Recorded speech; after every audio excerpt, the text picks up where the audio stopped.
Então nós vamos falar nessa palestra sobre hermenêutica bíblica. Vamos ver então o que é isso. Então hermenêutica é uma palavra com origem grega e significa a arte ou a técnica de interpretar e explicar um texto ou discurso.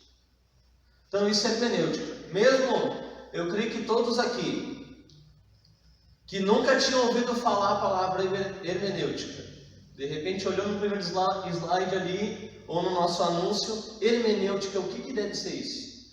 Mesmo você não sabendo o que significa isso, você já fez. Todos aqui já leram a palavra de Deus, amém? Amém. Pelo menos um versículo você já leu, certamente. Ao ler, dizem os estudiosos que quando nós estamos lendo, automaticamente nós estamos interpretando. Não tem como eu ler alguma coisa. No momento que eu estou lendo alguma coisa, eu estou lá lendo a hermenêutica, automaticamente eu estou querendo entender o que eu estou lendo.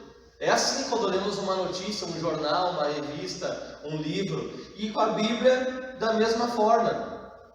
Então, hermenêutica o que é? É a arte ou a técnica de interpretar e explicar um texto ou discurso. Então, hermenêutica eu posso fazer para mim mesmo quando estou lendo um texto bíblico que eu quero entender, mas ela vai além. Eu tenho que entender aquilo para depois saber explicar, transmitir. E esse é o dom do pregador, daquele que prega. Muitas pessoas, elas têm um grande conhecimento. Eu conheci pessoas assim. Tem um grande conhecimento, conhece a Bíblia, conhece sobre doutrina, conhece sobre vários assuntos. Para si, para seu próprio benefício. Isso é maravilhoso, isso é ótimo. Mas na hora que ela vai transmitir, ela tem dificuldade. Ela não consegue. O pregador, ele tem esse dom que ele recebe de Deus, de poder transmitir.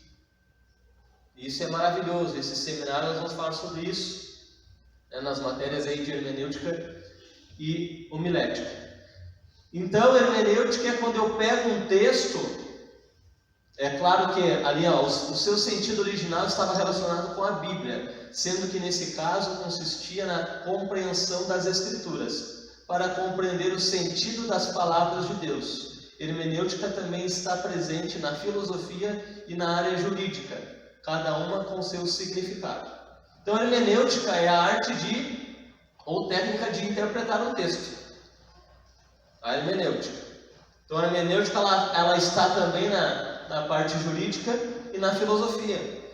Então, um advogado, um juiz, um magistrado, ele tem que fazer hermenêutica o quê? Das leis, dos códigos, dos artigos, dos parágrafos que compõem a lei. Ele está fazendo a hermenêutica, mas na sua área, na área jurídica. Um filósofo também, ele vai aprender os livros, os escritos, os artigos, as filosofias dos filósofos e vai fazer hermenêutica relacionada à filosofia. Nós aqui, como estava no texto lá, nós vamos nos deter à hermenêutica bíblica. Amém? Então a hermenêutica bíblica, que ela está diretamente relacionada na Bíblia, nas Escrituras Sagradas, na Palavra de Deus. Então fazer hermenêutica é interpretar. Eu leio e eu busco, e aí nós vamos ver aqui a interpretação. Dentro disso, nós temos a exegese. É uma análise, interpretação ou explicação detalhada e cuidadosa de uma obra, um texto, uma palavra ou expressão. Então, exegese é isso, é quando eu pego um texto da Bíblia, uma porção da Bíblia, e o que eu faço com isso? Eu vou analisar, eu vou interpretar, e vou fazer uma explicação detalhada e cuidadosa. A exegese eu posso fazer de uma palavra só. Eu pego a palavra mundo, eu vou fazer uma exegese da palavra mundo dentro daquele texto bíblico e vou buscar o significado daquela palavra ali, dentro daquele texto. Você pega a palavra carne, pega a palavra amor, dentro daquele texto eu vou pegar aquela palavra e eu vou buscar interpretar, entender o significado dela. Eu posso pegar uma passagem bíblica, um livro da Bíblia, uma porção da Bíblia, vários versículos, para fazer exegese. Então a exegese, para ficar mais fácil, o que eu posso definir como um conceito de exegese? A exegese é como se fosse um mergulho. Então a exegese a gente pode também, como um outro conceito, não está ali essa palavra, mas definir exegese como extrair. Então, como nós estamos falando sobre a hermenêutica bíblica, a exegese da Bíblia, então eu mergulho no texto bíblico. Porque eu vou mergulhar para ver o que tem dentro, para saber o conteúdo, para saber o sentido, para interpretar, e eu vou extrair aquilo dali. Então, o meu compromisso, a minha responsabilidade é com aquele texto ali, com as palavras, com o sentido, o significado, qual é o contexto que está ali, quem escreveu, para quem, enfim, eu vou mergulhar ali para poder extrair. Eu estava até sentado aí e fiquei pensando de usar uma analogia, uma comparação para isso. A exegese é como se você estivesse olhando uma piscina. E aí você entra e pula dentro daquela piscina e mergulha. Aí você mergulha e começa lá embaixo a mergulhar e nadar. Aí você vai ver o fundo da piscina, vai ver se a água está limpa mesmo, vai ver se tem uma escadinha, vai ver se tem um degrau, vai ver onde é que pode ser perigoso, vai ver onde é mais fundo, onde é mais raso. Isso é fazer uma exegese. Eu mergulho e depois daquela experiência, aquele momento eu saio e eu posso dizer, essa é a parte mais funda. Ali é perigoso. Ali é uma parte mais rasa, mais tranquila. Ali eu posso até me sentar que a água não chega no meu pescoço. A água está limpa, a água está suja. No fundo tem uma mancha lá. Não, o fundo está limpo. Eu achei uma sujeira no cantinho. Então, eu tive aquela experiência, aquele momento. Eu mergulhei para poder extrair o que estava ali, todo o conteúdo. Agora, exegese o que é? É quando a interpretação é feita exclusivamente baseada em teorias subjetivas, sem uma pesquisa ou análise profunda e real do texto. Então a exegese é algo superficial. Então eu subjetivamente começo a deduzir, eu acho que é isso, eu acho que é aquilo. Então eu posso usar aqui o exemplo da piscina novamente, dizer para vocês assim, é quando eu olho uma piscina de fora e eu posso deduzir, eu acho que está fria a água, eu acho que a água é quente, eu acho que tem sujeira, eu acho que não tem. E aí, o pior de tudo é isso, eu acrescento coisas que não tem ali. Aí, tu joga uma boia, joga uma bola, joga ali, quem sabe, uma sujeira. Então, infelizmente, essa é uma realidade, porque tem muitos pregadores que fazem, em vez da exegese, que é a análise correta, profunda, detalhada, fazem a exegese. O que é isso? Eu digo e coloco algo no texto que não está ali no texto. Eu tiro dali conceitos, filosofias, ensinamentos que o texto não me passou. Então ele não estudou, não se aprofundou, não se detalhou, ou até ele sabe, mas por uma motivação errada, buscando algum fim específico, ele vai agregar, ele vai fazer aquilo que Jesus disse para não fazer, que é acrescentar algo que não está ali, visando um fim para o seu próprio benefício. Geralmente é assim.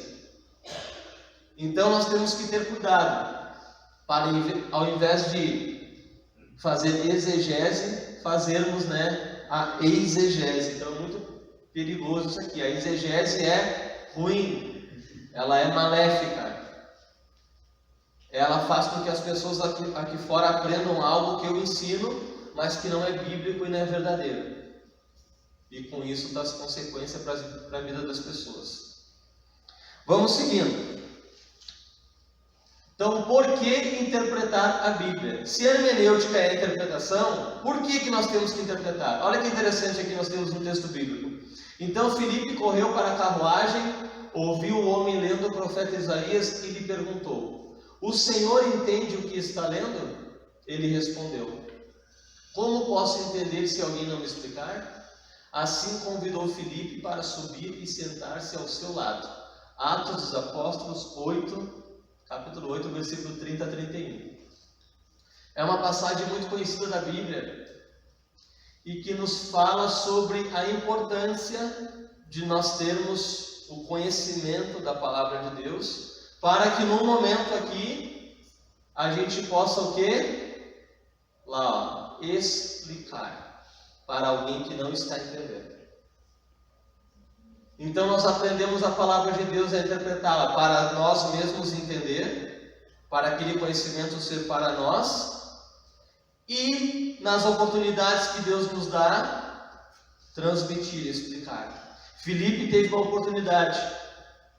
Diz o texto bíblico ali que o eunuco etíope está voltando na sua carruagem e ele está lendo o profeta Isaías. Ele está ali com o Antigo Testamento nas suas mãos.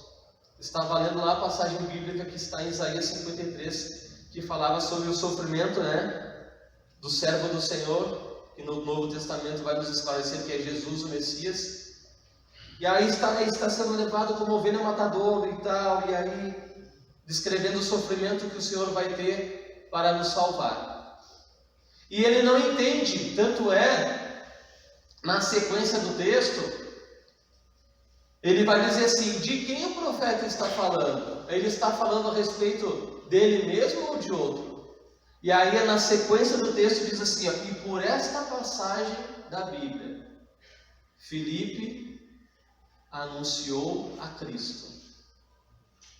Então Filipe tinha o conhecimento que aquela profecia de Isaías era a respeito de Jesus, e aqui nós temos um texto bíblico maravilhoso que vai desencadear o quê? Naquele eunuco querendo e pedindo o batismo, Filipe diz ali, num certo momento ali daquela viagem: aqui tem água, o que impede, Vamos te batizar, e enfim ocorre o batismo, e ali nós temos a salvação daquela alma, uma passagem bíblica maravilhosa, mas mostrando a importância. Até uma vez, alguns anos atrás, eu preguei aqui essa passagem bíblica, e eu quero fazer o contrário agora, levando vocês a refletir. Vocês imaginem se Filipe não conhecesse a palavra de Deus. Imaginem isso. Se ele não conhecesse, ele não também, me pegou, cara. Eu não sei o que Isaías está falando. Não teria uma alma salva, não teria o batismo, não teria uma pessoa que pudesse ter o conhecimento de Cristo. Então a importância que Filipe aqui, que era um homem de Deus, e ele não era um apóstolo, ele não era um líder, muito proeminente, vamos dizer assim, mas ele tinha o conhecimento, e esse conhecimento ele usou na oportunidade que lhe foi dada para que uma alma fosse salva, para que alguém pedisse o batismo, conhecesse quem é Jesus, a sua pessoa, a sua obra e todo o plano de salvação. Então, essa é a importância da gente interpretar a Bíblia, para termos o conhecimento e compartilhar esse conhecimento com as pessoas que cruzarem pelas nossas vidas. Seguindo, vamos lá então. Entrando mais na parte teórica agora, sobre hermenêutica mesmo. Algumas regras hermenêuticas. Método histórico-gramatical, observar o estilo literário, analisar um texto dentro do seu contexto. A Bíblia interpreta a própria Bíblia. Irmãos, teria mais algumas coisas, mas aí nós teríamos que ficar aqui até de noite. Teria mais coisas para a gente trabalhar aqui. Mas nós selecionamos aqui os pontos que julgamos ser fundamentais e mais importantes para que a gente pudesse trabalhar um pouquinho dentro deles. Vamos seguindo então. Vamos abordar cada um deles aqui e usar alguns exemplos. Então, o método histórico-gramatical. A Bíblia é a nossa regra de fé e prática, infalível e inerrante. Primeiro ponto é esse: a Bíblia é a nossa fonte única e a nossa regra de fé e prática, infalível e inerrante. Ela não falha e ela não erra. Busca o sentido original do texto, considerando o contexto histórico-cultural de sua época. Então, esse método aqui histórico, crítico, gramatical, desculpa, usei a palavra crítico, histórico-gramatical, ele é um método que ele busca o quê? O sentido original do texto, considerando o contexto histórico-cultural de sua época. E mais outro ponto, ele também aplica para a nossa realidade os ensinamentos obtidos. Então, quando nós usamos esse método para estudar, nós buscamos o quê? O sentido original do texto, das palavras que estão naquele texto. E também nós damos atenção para o contexto histórico, o que está acontecendo naquele momento. Nós estamos aqui diante de um texto da Bíblia, não importa se é Antigo ou Novo Testamento. Nós estamos diante dele aqui, estamos lendo. Nós precisamos saber o contexto, o que está acontecendo aqui. Em que momento essa pessoa está falando? Quem está falando? Para quem ele está falando? Qual é o objetivo que ele tem enquanto fala? Isso é importante, para nós não cometermos a exegese lá que nós vimos anteriormente. Então eu vou para o contexto histórico e cultural da época. Qual é a cultura? Qual é o povo que está aqui? Quais são os povos que estão aqui nessa narrativa bíblica, aqui nessa história, que esse profeta está falando, que o apóstolo aqui? Quem são aquelas pessoas que estão ali? Que cultura é essa? Que lugar da geografia? Que cidade é essa? Que região é essa? Tudo isso, se nós formos estudar, vai nos levar a não cometer erros. Isso é muito importante. Então, esse método histórico-gramatical, ele pega e mergulha no texto, no sentido das palavras, no significado das palavras, mas também no contexto, aquilo que está no entorno, está em volta quando aquele texto foi escrito. Então, sempre é recomendado se examinar a história e a cultura da época daquele texto que nós ali estamos lendo da Bíblia, para que nós podemos interpretar e extrair o significado correto que o autor quis, e aplicar para a nossa realidade os ensinamentos obtidos. Um dos grandes pontos da pregação eu creio que o Marco vai dar uma pincelada lá mais na frente também, mas a gente volta na Bíblia, a gente vai lá no tempo onde nós estamos lendo, só que a gente vai lá, faz essa viagem e volta. E eu volto para aqui aplicar para o povo. O que aquela palavra me ensina, que eu posso compartilhar e será útil aqui, hoje, agora, nesse ano, nesse tempo que estamos vivendo. Então, o que Deus está me dizendo lá? O que eu aprendo sobre Deus? O que eu aprendo sobre a humanidade? O que eu aprendo sobre o caráter de Deus? O que eu aprendo sobre uma doutrina bíblica? O que Deus está dizendo que eu tenho que fazer? Qual é a lição que eu tiro daquele texto bíblico? O que eu tenho que fazer? Que atitude eu tenho que tomar? Quais atitudes que eu tenho que evitar? Então, tudo isso é a aplicação naquele momento em que o pregador, ali no meio da mensagem, no final, ele já começa a aplicar a mensagem, trazendo para o contexto atual do tempo que nós estamos vivendo, para que as pessoas possam praticar. Então, isso é muito importante. Vamos seguindo. Um pouquinho aqui da história da interpretação bíblica. Nós temos que se destacam duas escolas: a escola de Alexandria, que defendia um método de interpretação alegórico da Bíblia. Então eles pegavam a Bíblia e não tinham usavam aquele método lá que nós estávamos dizendo no slide anterior. Tudo é meio alegórico, tudo não é, e é muito parecido com hoje também. Parecido com alguns métodos que tem hoje. Método alegórico. Deus disse isso, mas na verdade não era isso que Deus queria dizer. Então tudo é alegórico, tudo não é literalmente assim.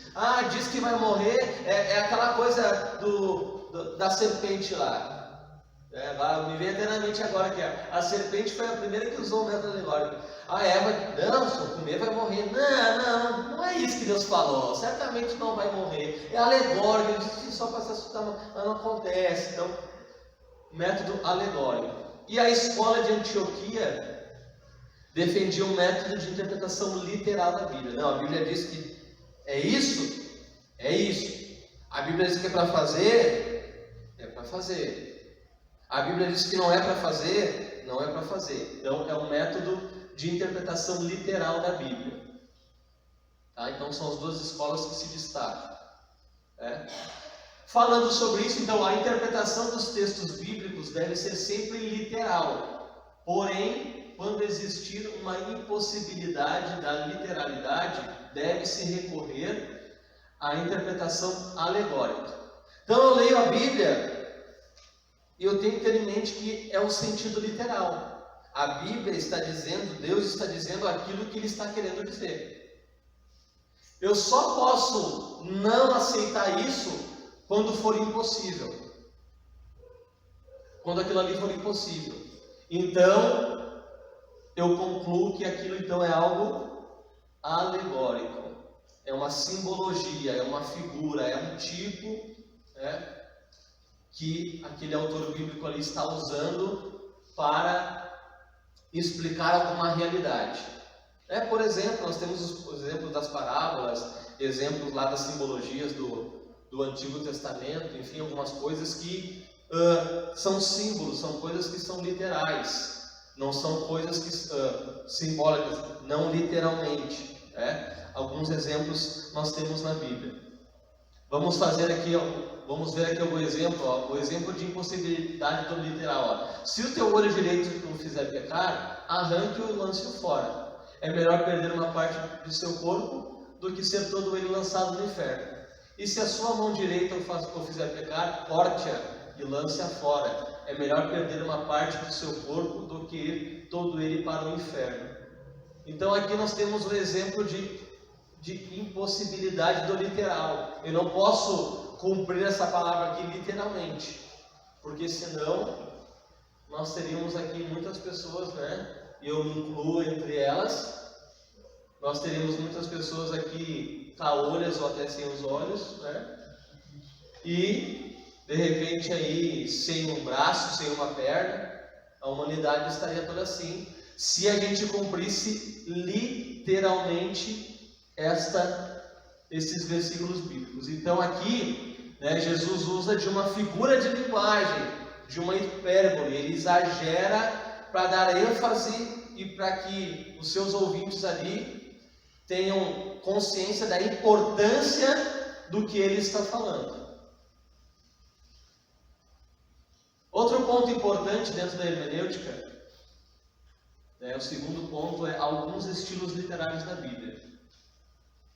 Então nós temos narrativa histórica, poesia, profecia, sapiencial, biografia. Então nós sabemos que a Bíblia, ela é um livro, só que a própria palavra Bíblia significa livro dos livros ou coletânea de livros. Então a Bíblia Sagrada é um livro composta por vários livros. 66 livros. Então, e esses livros, cada um deles, não são todos narrativa, não são todos poesia, não são todos profecias, não são todos biografia. Então, nós temos grupos, desses livros, e para quem não sabia, isso aqui é muito interessante, Você sabia que as literaturas bíblicas estão organizadas por estilo literário? Então, muitas pessoas não sabem, mas a Bíblia, ela não está escrita na ordem cronológica. Ela está escrita em uma ordem temática. Então, nós temos ali no Antigo Testamento, os primeiros 5 livros são lei, depois nós temos 12 livros que são os históricos, 5 livros que são poéticos, né? Estamos falando aqui do estilo literário. Os profetas maiores, que são 5, e os menores, que são 12. Tá? Fazendo uma brincadeira aqui, mas já trazendo uma explicação, os profetas maiores não é porque eles eram mais altos que os menores. Tá? Profetas maiores porque o conteúdo do livro é mais extenso, é maior. Tá?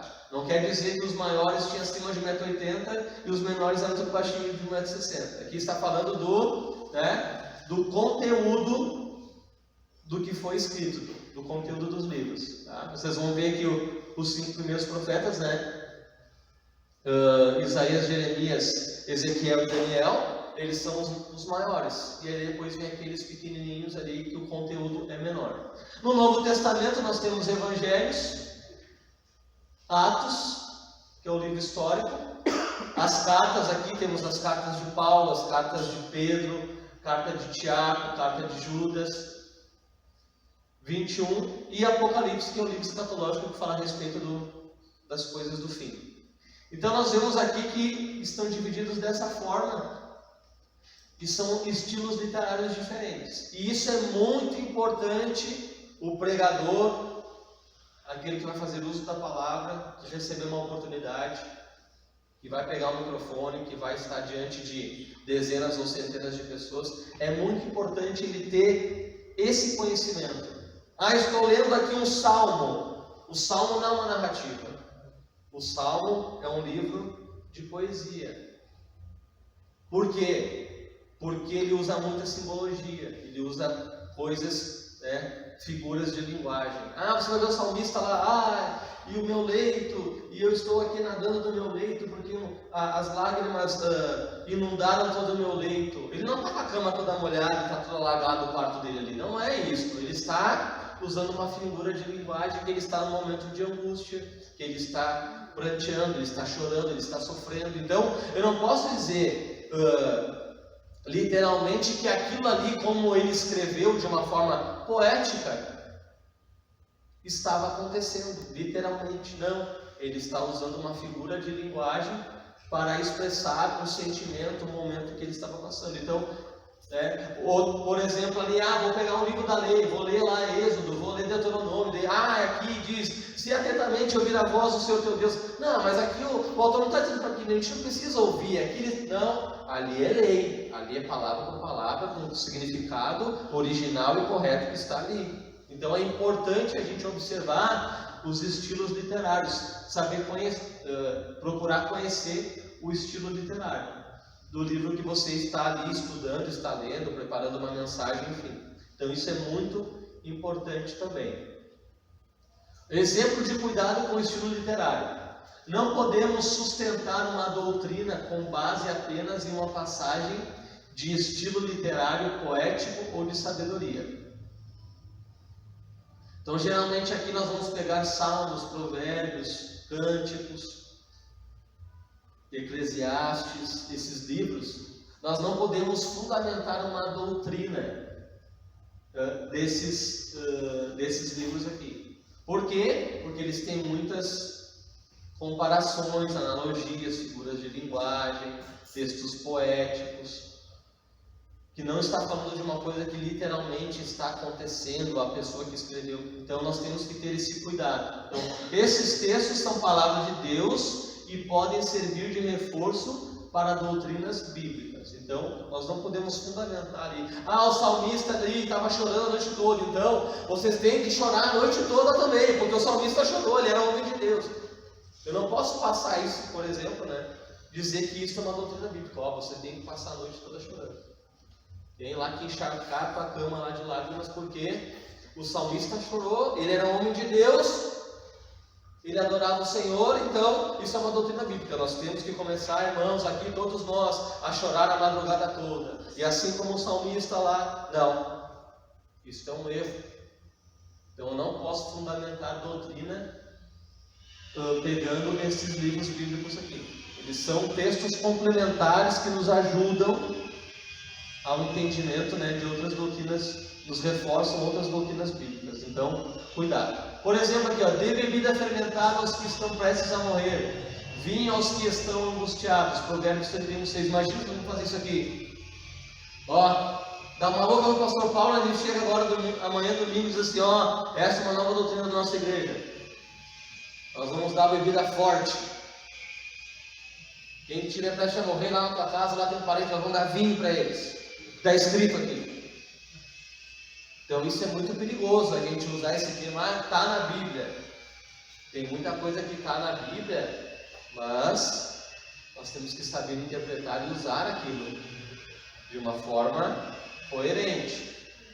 Não ande com os que se encharcam de vinho, nem com os que se empanturram de carne. Provérbios 23:20, outro texto. Então esses tipos de texto aqui que foi selecionado, teria muitos outros, nós não podemos fundamentar e dizer que aquilo é uma doutrina bíblica. Então nós temos que ter esse entendimento, né? Algo para ser uma doutrina bíblica tem que estar pelo menos 3 vezes na Bíblia sendo dito por um autor bíblico diferente. Então é algo que se repete. É algo que um autor disse e aquele outro autor ali, que nunca viu, nunca conheceu outro, repete aquela mesma doutrina. Então exemplos de doutrina: amor, santidade, perdão, salvação. Todas essas coisas são doutrinas. Então é algo que está repetido por várias vezes na Bíblia, tanto no Antigo como no Novo Testamento, dito por vários autores diferentes que nunca chegaram a se conhecer, mas se conclui que aquilo é palavra de Deus, porque a Bíblia está recheada, né, desses temas, desses assuntos. Então são doutrinas, né? São ensinos que nós temos que ter atenção. Texto dentro de seu contexto. Devemos analisar um texto dentro de seu contexto imediato. Textos analisados fora de seus contextos são pretextos para erros e heresias.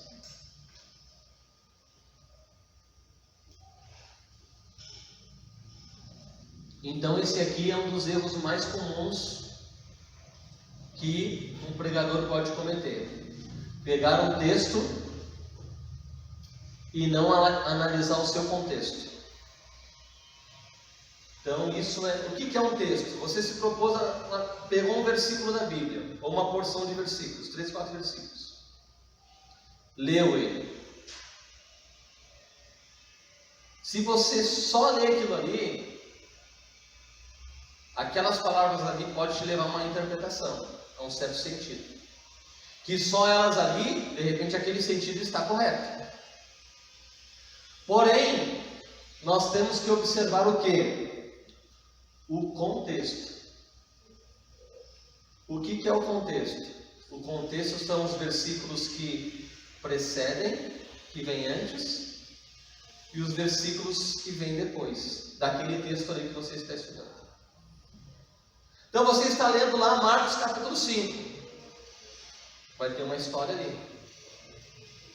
O que é o recomendado? Lê o capítulo 4. Lê o capítulo 6.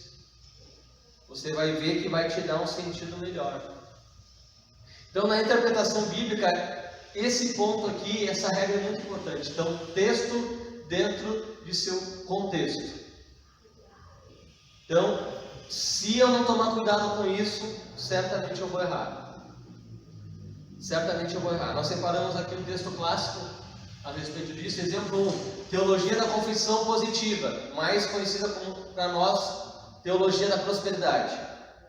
Então ali diz assim, Filipenses 4,13, você abriu sua Bíblia lá, quantos de nós não temos isso marcado, esse texto? E daí lá está assim, tudo posso naquele que me fortalece. Uau! É um texto de empoderamento. Eu pensei que não podia ir lá. Eu posso, tudo posso. Não está escrito ali, irmãos, tudo posso naquele que me fortalece. Tudo é tudo.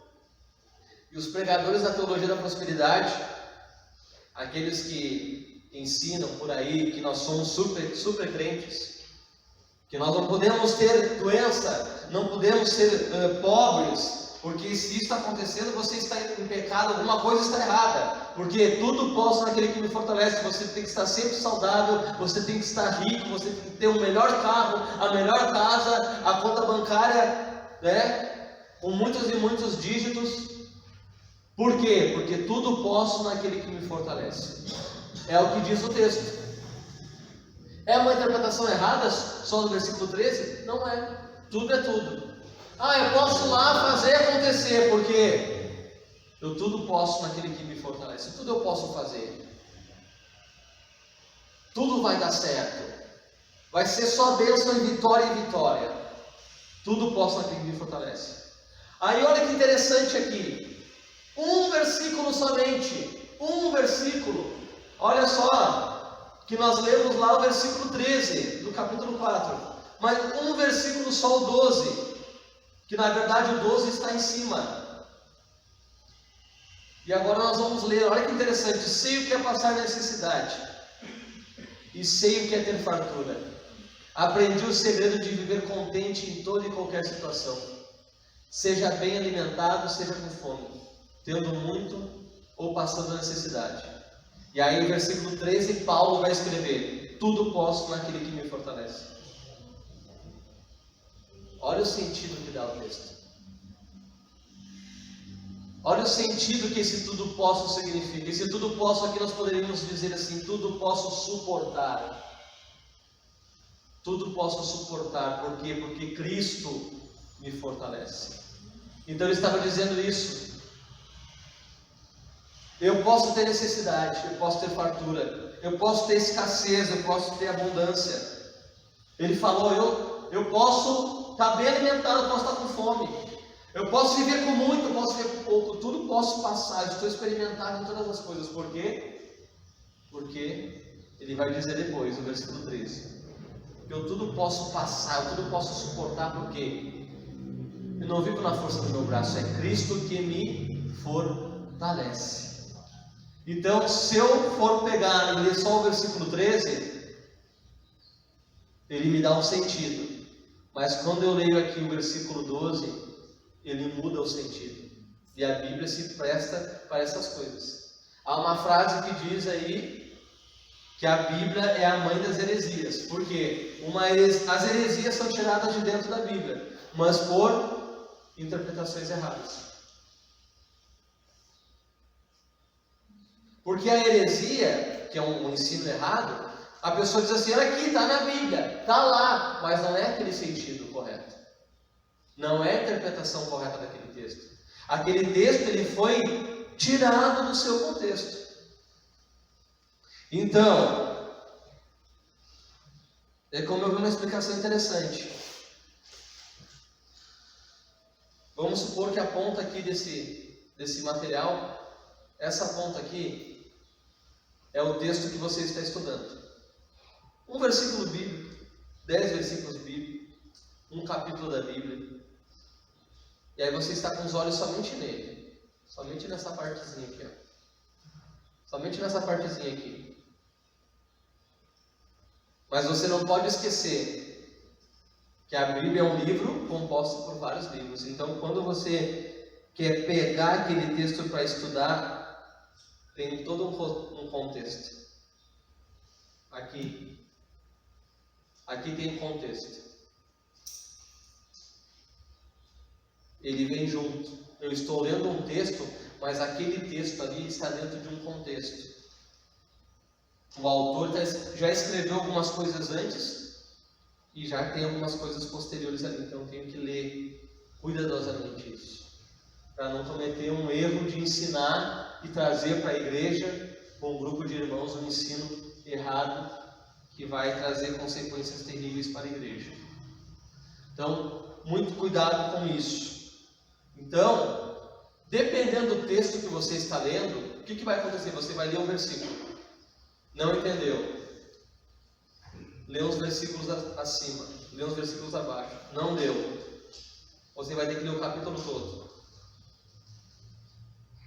A interpretação bíblica ela é assim: você está lendo um texto, aí você lê um grupo de versículos, Lê um capítulo, lê vários capítulos. Conforme o texto, a exigência é assim. Lê vários capítulos, vai ter que ler aquele livro todo, leu aquele livro todo e vai ter que procurar em outros livros da Bíblia o ensino geral da Bíblia. Fazendo isso, nós evitamos de cometer heresia e interpretar um texto de uma forma errada. Então isso é muito importante. Começa lendo o versículo, chamou a tua atenção, lê uns antes, uns versículos depois, lê aquele capítulo todo. E quanto mais você vai abrindo esse escopo, né? Vai abrindo, você vai vendo que aquele texto ele vai trazendo luz, ele vai sendo esclarecido para a tua mente e o teu coração. Exemplo 2. Nós selecionamos aqui um versículo que é bem conhecido aí no Brasil todo, né? Não precisa ser crente para conhecer esse versículo aí. Nós temos, vou falar abertamente aqui, não estou apoiando e nem fazendo contra ele, né? Mas o nosso presidente, ele usa muito esse versículo aqui, que é a palavra de Jesus Cristo, né? E conhecerão a verdade os libertará. João 8,32.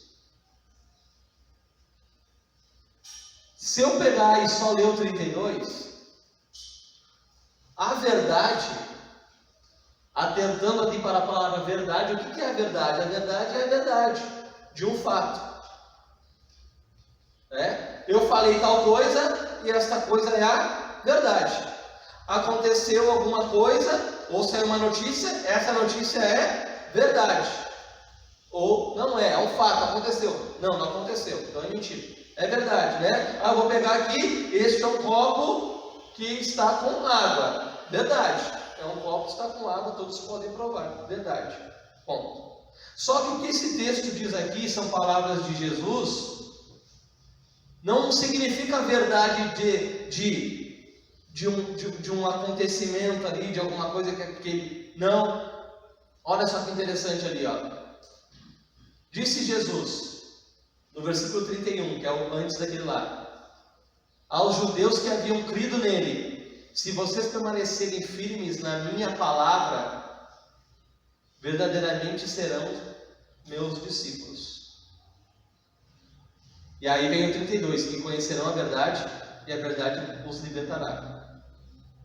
E um pouquinho mais à frente ali, no versículo 36, Jesus ainda falando para as mesmas pessoas, é a mesma passagem bíblica, ele vai dizer assim: portanto, seu filho os libertar, vocês de fato serão livres. Então aqui nós podemos fazer uma hermenêutica desse texto aqui, uma parte prática. E conhecerão a verdade, e a verdade os libertará. O que é essa verdade? O que é que Jesus está falando? Aí eu recorro ao versículo 31. E o versículo 31, ele dá uma orientação. Qual é a orientação? Para que nós venhamos a permanecer firmes na palavra dele. Olha só, usamos aqui o versículo 31, que é um versículo antes. E fomos para o versículo 36, que é um versículo posterior. Olha que interessante. E no versículo 36, ele esclarece mais ainda, dizendo: portanto, se o Filho os libertar, vocês de fato serão livres. Porque aqui ele estava falando contra os judeus, ele estava dizendo assim: vocês são escravos. E os judeus estavam dizendo assim: não, nós temos por pai Abraão, nós nunca fomos escravos. Nós somos o povo de Deus.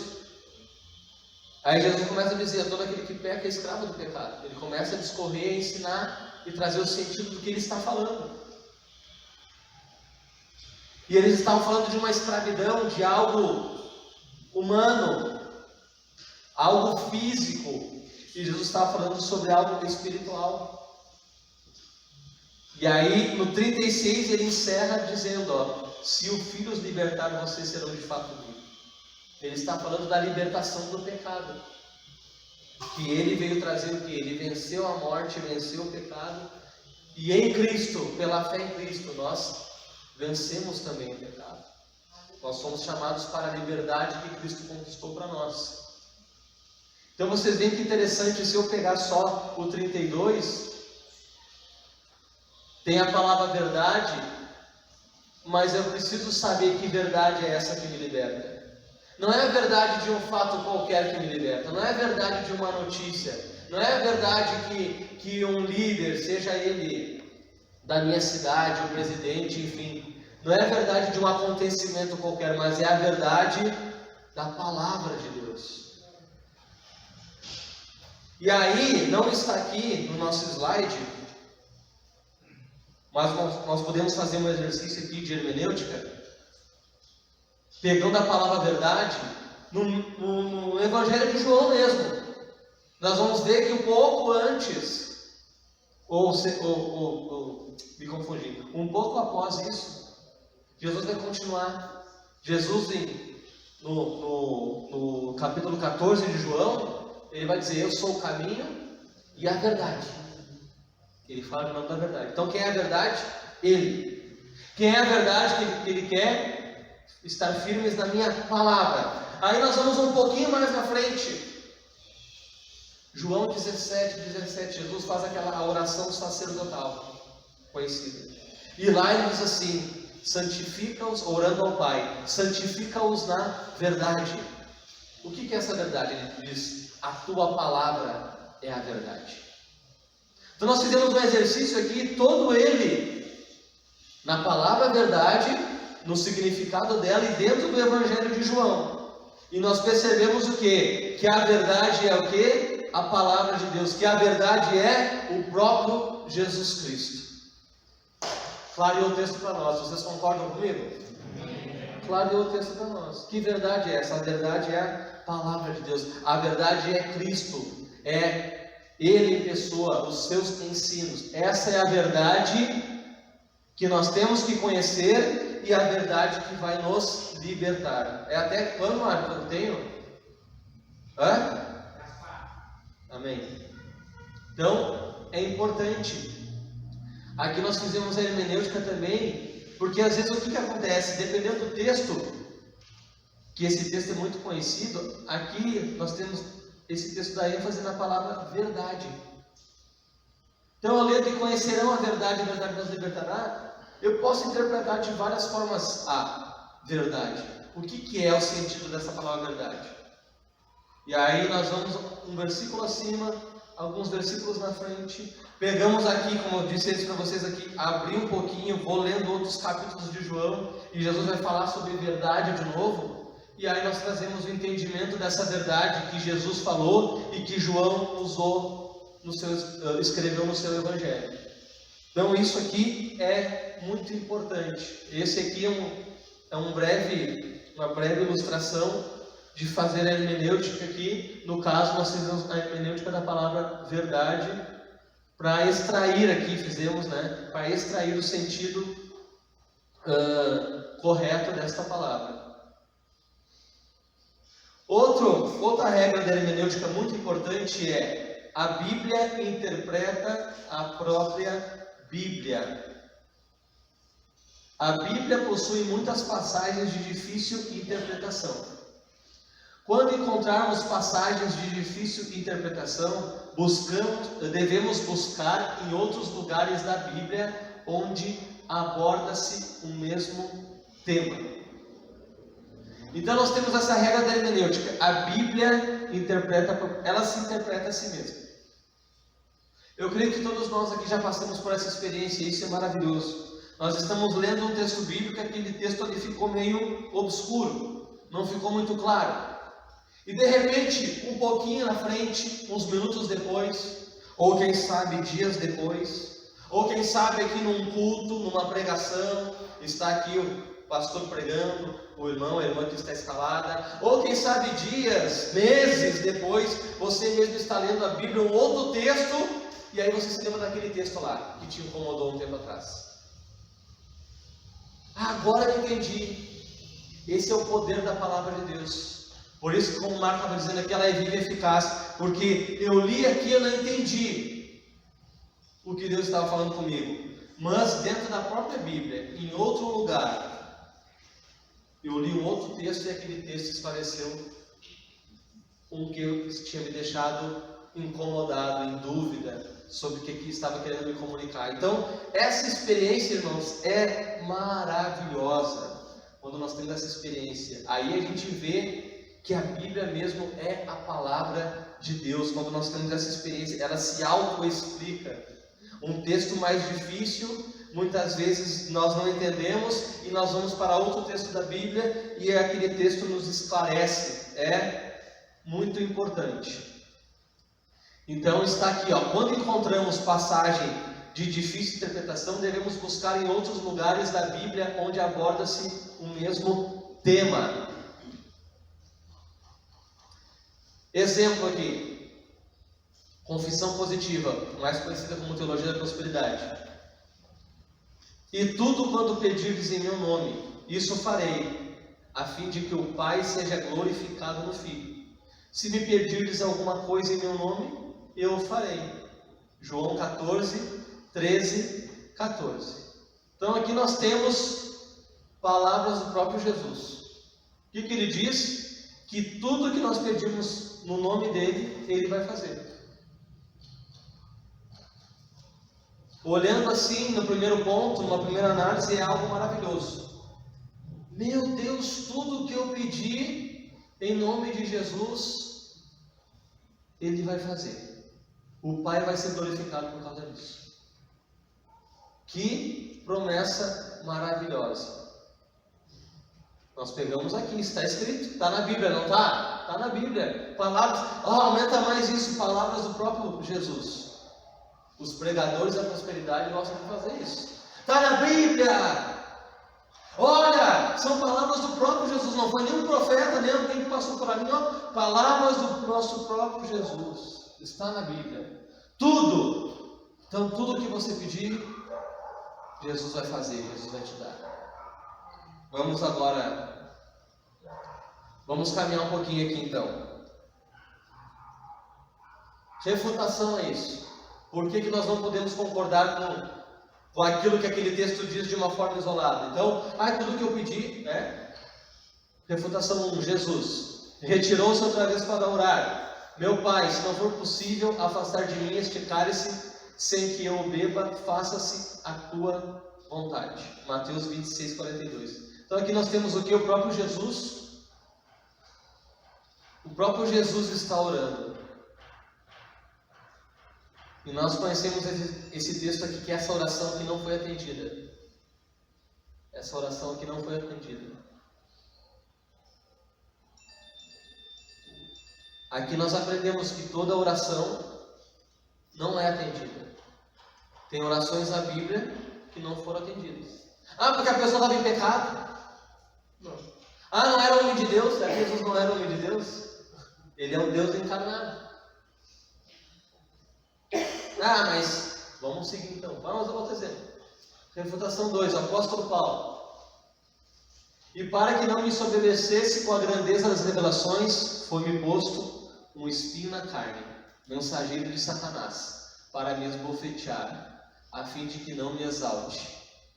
Por causa disto, 3 vezes pedi ao Senhor que o afastasse de mim. Então ele me disse: a minha graça te basta, porque o poder se aperfeiçoa na fraqueza. De boa vontade, pois, mais me gloriarei nas fraquezas, para que sobre mim repouse o poder de Cristo. 2 Coríntios 12, versículos 7 a 9. Então nós temos aqui o apóstolo Paulo, estava passando por um momento difícil da sua vida, e ele mesmo aqui, em 2 Coríntios, que é a carta mais pessoal, mais... que Paulo fala da sua biografia, abre o seu coração. 2 Coríntios, Paulo abre o seu coração, conta as suas experiências, como essa. Aqui nessa carta também ele conta que ele subiu aos céus, ao terceiro céu, se no corpo ou fora do corpo, ele não sabia, e viu coisas lá que não eram inefáveis, que não eram lícitos contar aqui, senão dizer: Paulo, tu está maluco, tu está delirando, tu comeu feijoada, mocotó, tu está viajando. E aqui, nessa experiência que ele teve, ele disse que ele orou 3 vezes ao Senhor, para que afastasse o espinho. Nós não vamos entrar no mistério do espinho aqui, senão nós não vamos lanchar. O espinho, e ele não foi atendido. Então aqui nós temos mais uma oração do apóstolo Paulo, Homem de Deus, será que era? Acho que era, né? E ele não foi atendido. Mais uma oração. Então não é tudo que nós pedirmos, Ele vai fazer por nós. Não é tudo que nós pedimos a Deus, todas as nossas petições, que Ele vai responder com um sim. Aqui diferente de Jesus orou, não foi respondido. Aqui Paulo orou, foi respondido, mas não como ele queria. Então às vezes nós oramos, Deus não responde a nossa oração como nós queremos. E 3 vezes, olha, para um judeu, o judeu ele ora diferente de nós, dos brasileiros. Para um judeu orar 3 vezes é porque esse espinho estava incomodando demais. O brasileiro ora, o judeu ora assim: Senhor, me dá um carro. E acabou. Acabou. Ele vai trabalhar, ele vai se esforçar, ele vai até que Deus dê o carro. Agora o brasileiro assim: Senhor, me dá um carro em nome de Jesus. Domingo: Senhor, me dá um carro, preciso de um carro, Senhor, em nome de Jesus. Segunda-feira: Senhor, eu quero um carro, Senhor, em nome de Jesus. A gente repete as nossas orações. O judeu não, o judeu ele orava e pronto. Se Paulo chegou para eles é absurdo, 3 vezes ele pediu e ele não foi atendido. Então nós temos a segunda refutação, que é o quê? Às vezes nós oramos, Deus responde, mas não é a resposta que nós queremos. Então nós temos que cuidar com aquele tudo lá de João 14. E aqui nós temos a refutação 3, mesmo tema em outro texto bíblico. Olha só que interessante esse texto. E esta é a confiança que temos para com Ele, que, se pedirmos alguma coisa segundo a sua vontade, Ele nos ouve. Se você tem o João 14, o primeiro lá, se você tem... Eu quero te ajudar. Posso te ajudar? Se você tem esse aqui, que é uma grande promessa, lá, um marca-texto, sublinhado a caneta, na sua Bíblia, por favor, marca lá 1 João 5,14.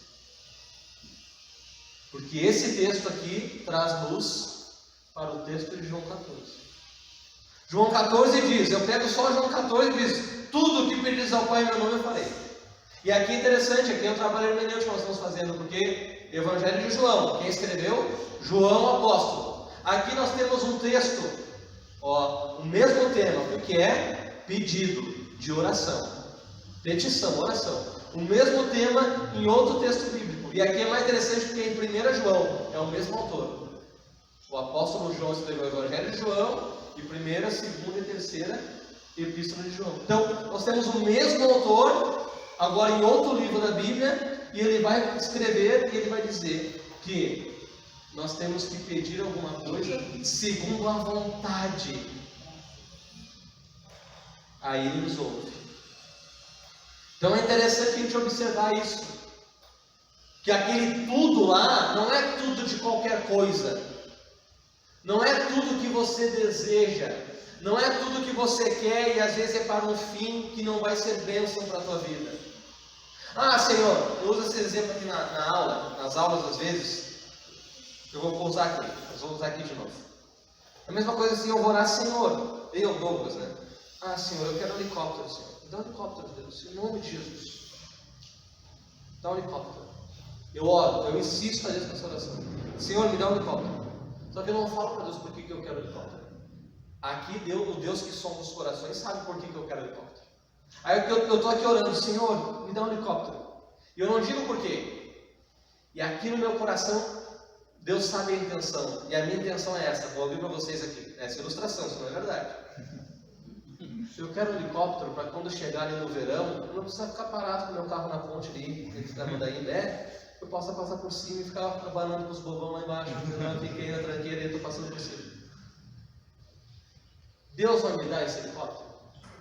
Esse helicóptero vai ser bênção para mim? Vai ser bênção para tantas pessoas? pessoas? Qual é o objetivo? Qual é a motivação dessa minha petição, dessa minha oração? Deus vai me dar? Não vai me dar. Por quê? Porque o fim daquele pedido, o objetivo dele, ele é egoísta, ele é mesquinho, ele é para servir de zombaria para as outras pessoas. Só para me beneficiar. Então, esse versículo aqui quebra o meu pedido. Por quê? Porque o meu pedido não é segundo a vontade de Deus. Então aquele tudo lá, vamos voltar lá. E tudo quanto pedires em meu nome, esse tudo aqui é tudo que for bênção, tudo que for para edificar, tudo que for para fazer bem para você, para as pessoas que estão à sua volta, para a sua família, para a sua igreja, para o ministério que Deus me deu, tudo que for bom para edificar o reino, tudo que está dentro da vontade de Deus. Tudo, mas é tudo que não fere nenhum princípio bíblico.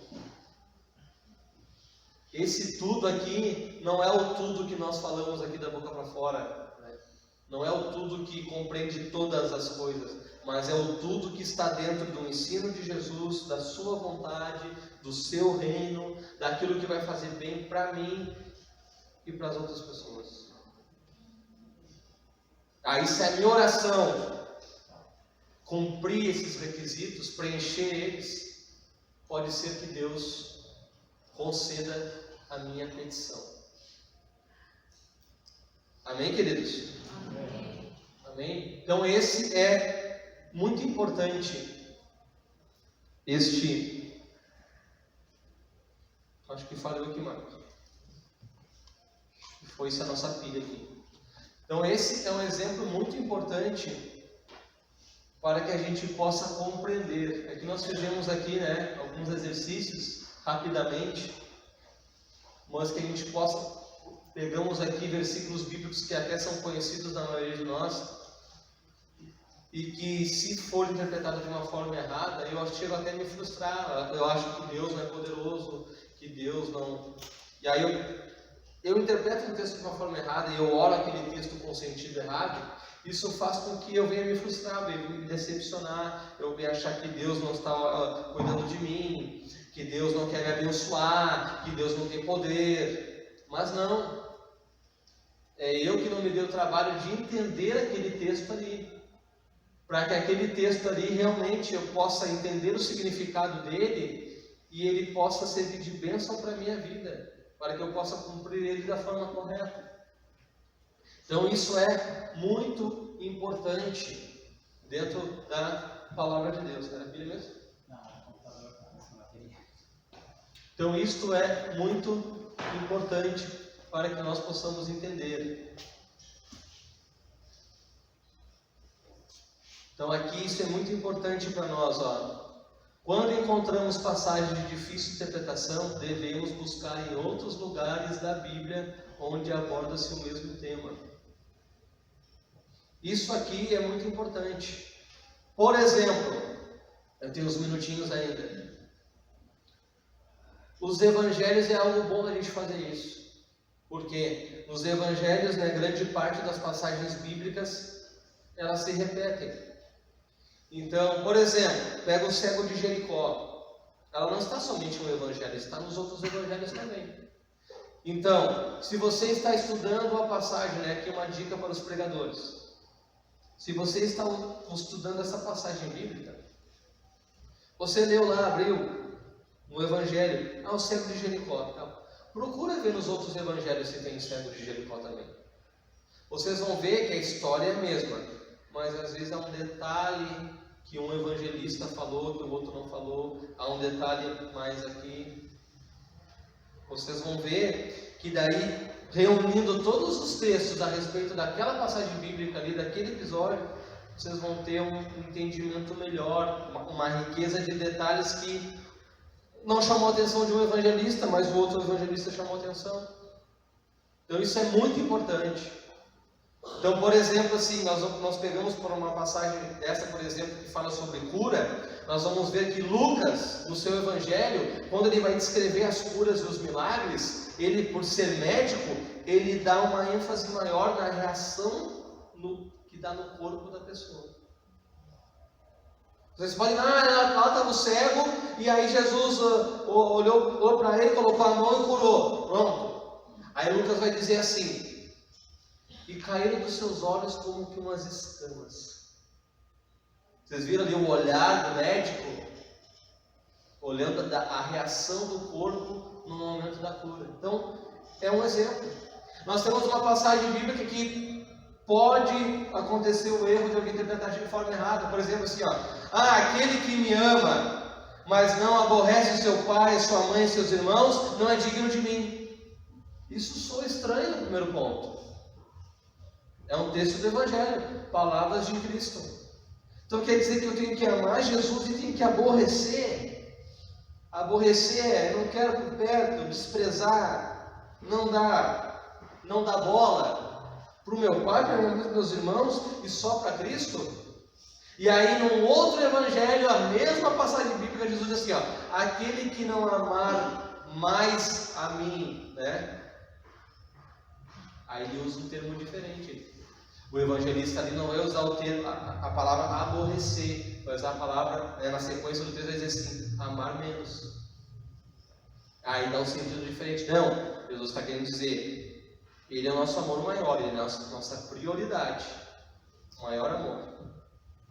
E aí depois vem pai, mãe e irmãos da nossa família. Devemos amar, mas não eles em primeiro lugar. Em primeiro é Deus, é o Senhor. Então, quando a gente vê esses textos, principalmente dos evangelhos, é mais fácil a gente chegar nessas conclusões e um texto vai trazer luz para nós. Amém?